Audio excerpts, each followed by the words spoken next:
सब देखकर दैत्येंद्र जलंधर यह जान गया कि त्रिलोकीनाथ भगवान शिव उससे अधिक बलवान है और उन्हें युद्ध में पराजित कर पाना उसके लिए मुश्किल है। तब जलंधर ने जीतने के लिए गंधर्व माया उत्पन्न की।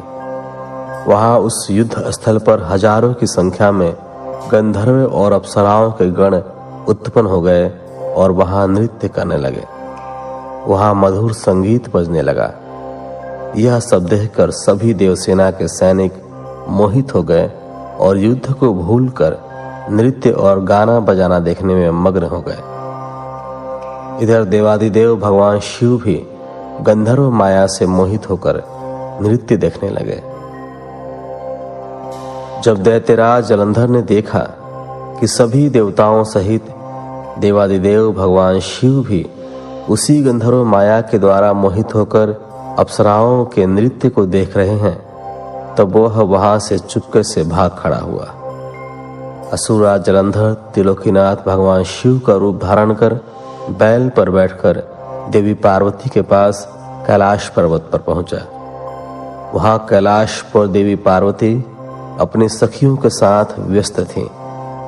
जब उन्होंने अपने पति भगवान शिव को आता देखा, तब उन्होंने अपनी सखियों को वहां से भेज दिया और स्वयं भगवान शिव के समीप आ गई। देवी पार्वती के अप्रतिम सौंदर्य को देखकर जलंधर का मन विचलित हो उठा और वह उन्हें अपलक निहारने लगा।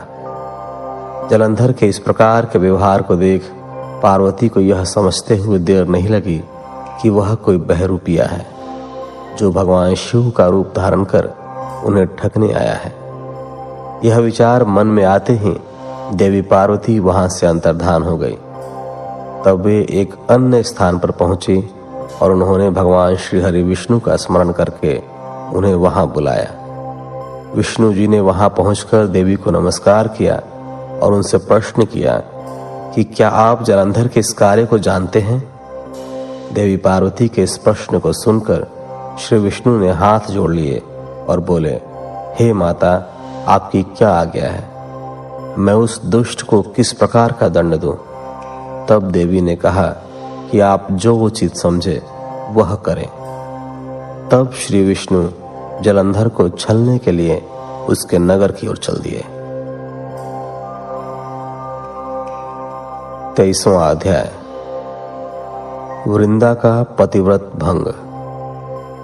व्यास जी बोले, सनत कुमार जी, जब माता पार्वती की आज्ञा पाकर भगवान विष्णु सागरपुत्र जलंधर की नगरी को चले गए, तब फिर आगे क्या हुआ?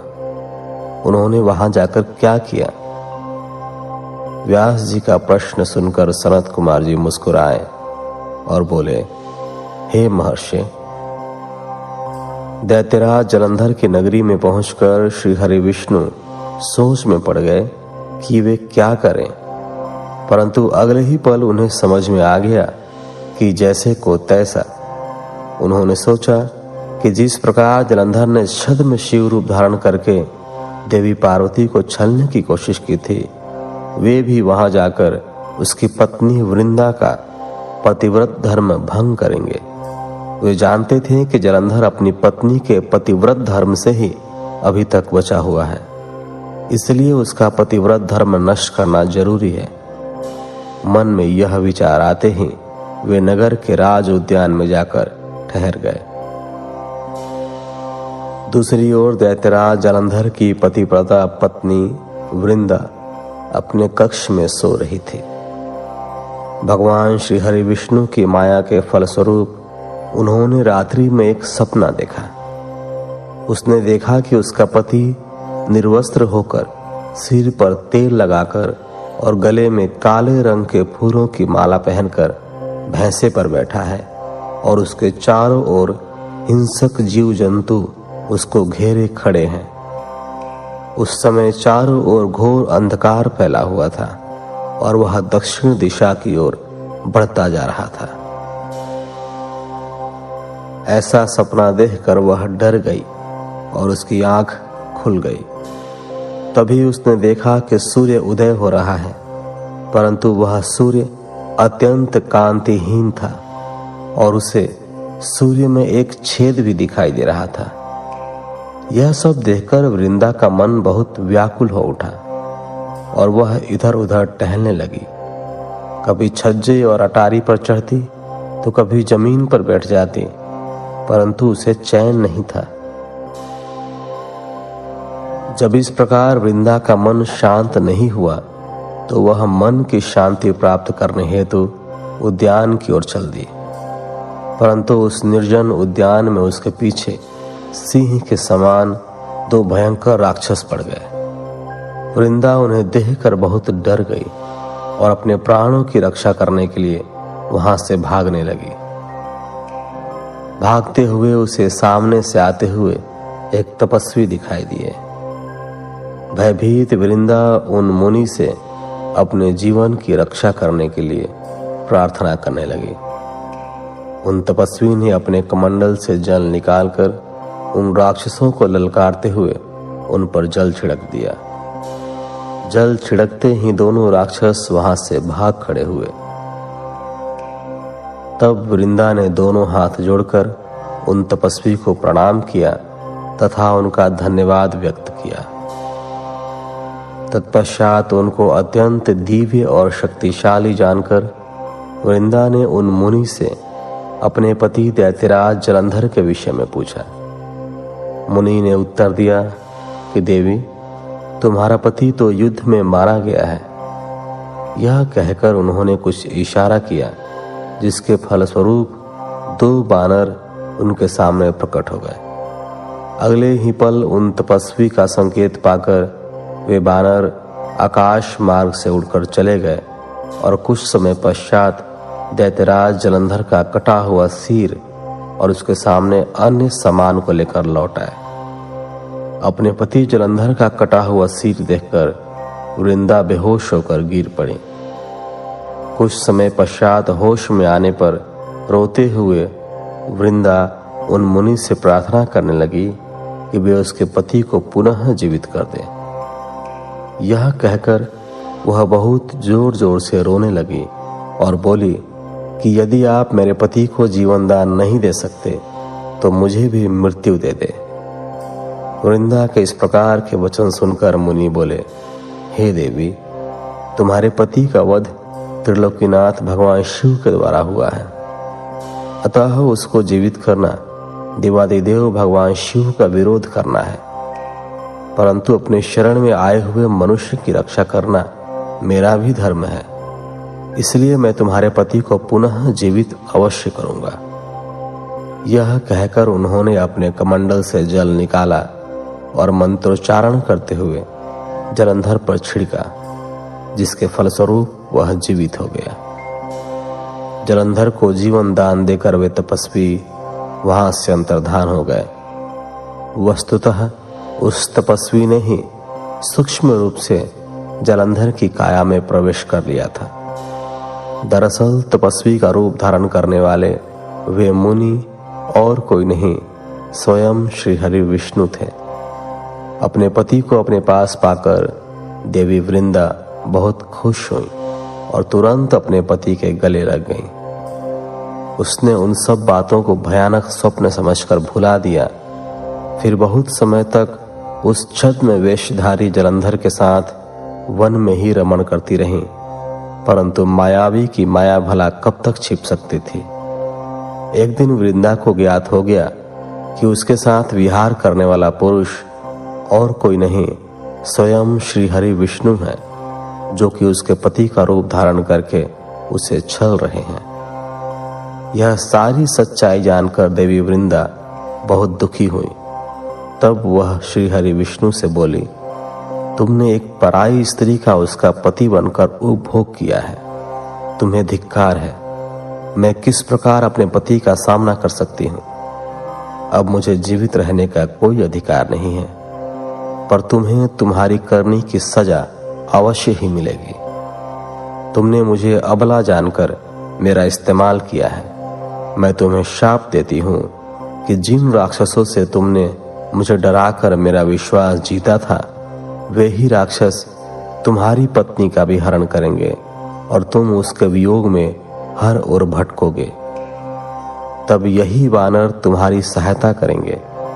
मेरा अगला जन्म तुलसी के रूप में होगा और मेरी संजीवनी शक्ति ही मेरी पवित्रता का प्रमाण होगी।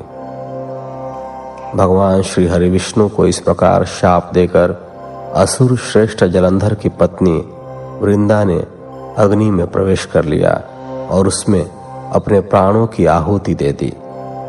उस अग्नि में से एक तेज प्रकट हुआ और वह जाकर देवी पार्वती में समा गया। 24वां अध्याय, जलंधर का वध। व्यास जी बोले, हे तात, उधर जब असुरराज जलंधर द्वारा फैलाई गई गंधर्व माया से मोहित होकर सभी देवताओं सहित भगवान शिव भी युद्ध को भूलकर अप्सराओं का नृत्य गान देखने में व्यस्त हो गए, तब क्या हुआ?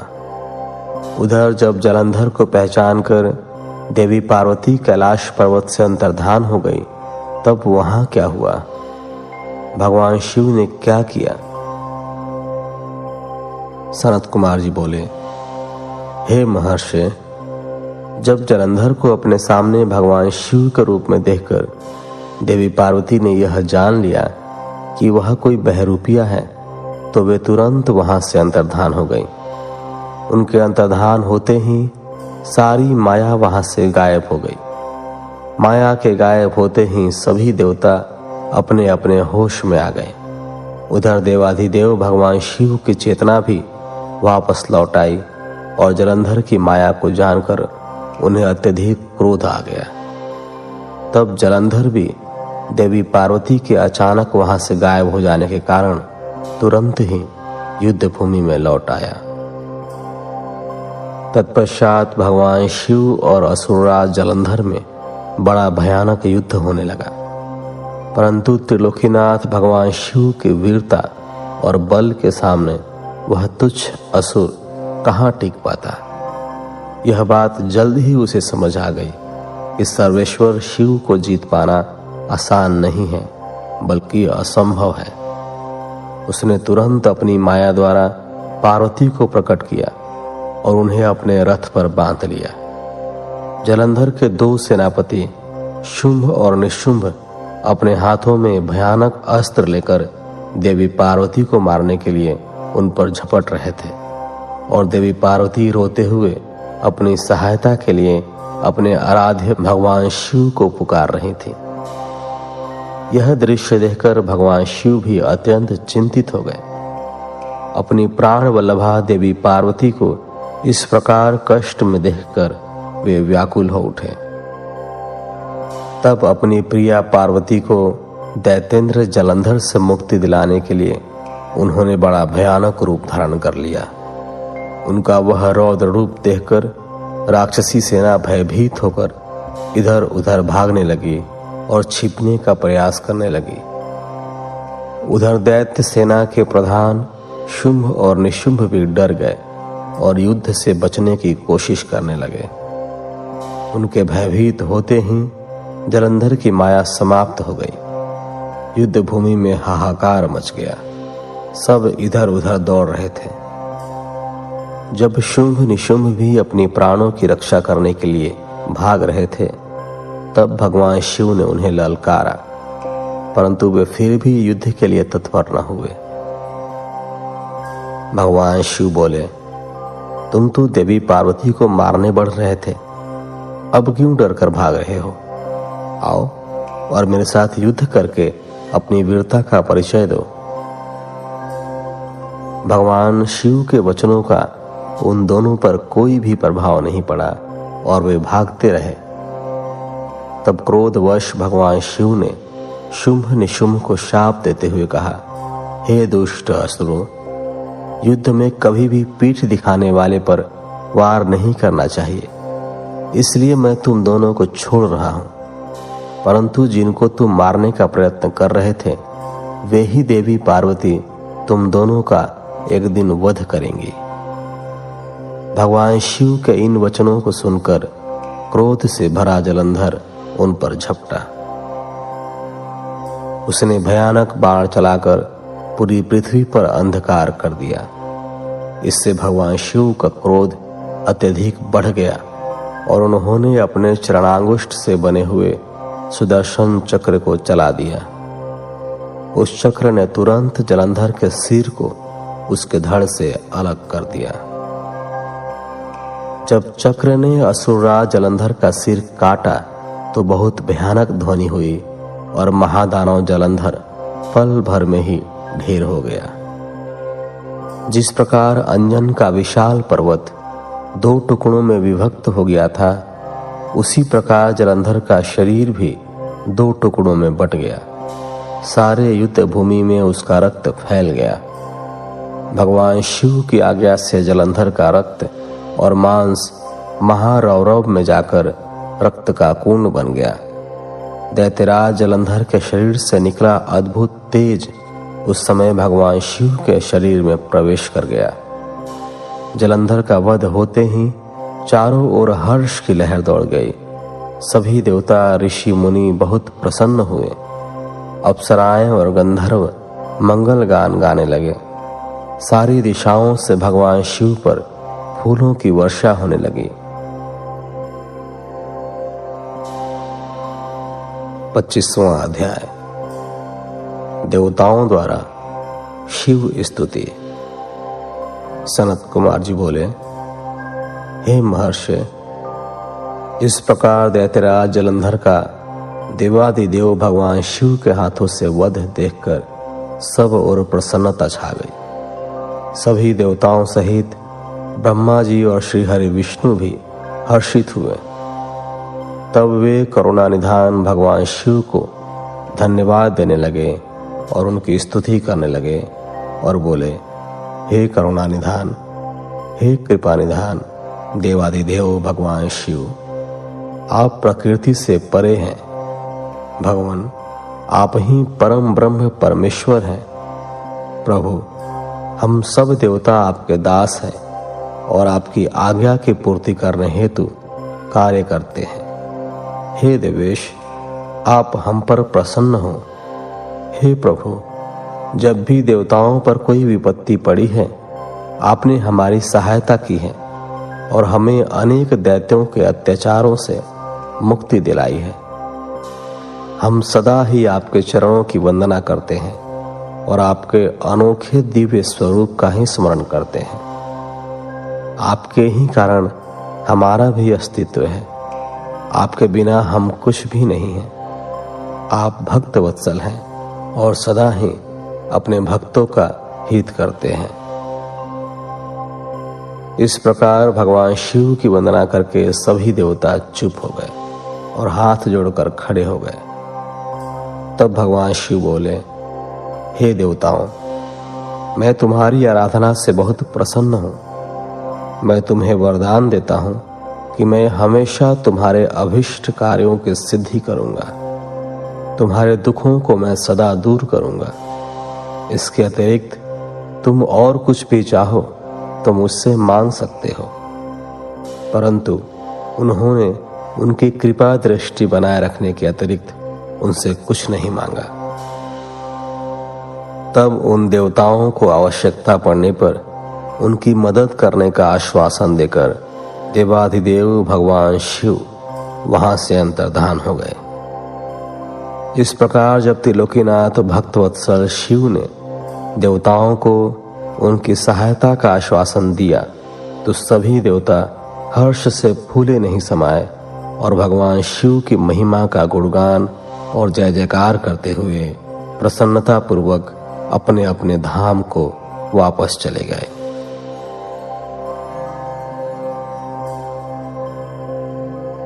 छब्बीसवां अध्याय। धात्री, मालती और तुलसी का आविर्भाव। व्यास जी बोले, हे ब्रह्मापुत्र सनत कुमार जी, जब भगवान श्री हरि विष्णु की माया से मोहित होकर जलंधर पत्नी वृंदा छद्म वेश धारण किए विष्णु जी को अपना पति मानकर उनके साथ रमण करने लगी, तब श्री हरि की भी उनसे प्रीति जुड़ गई। सच्चाई जान लेने के बाद कि जलंधर के रूप में भगवान श्री हरि ने उसके साथ छल किया है, उसने अग्नि में जलकर अपने प्राणों की आहुति दे दी। तब फिर आगे क्या हुआ? भगवान विष्णु कहाँ गए और उन्होंने क्या किया?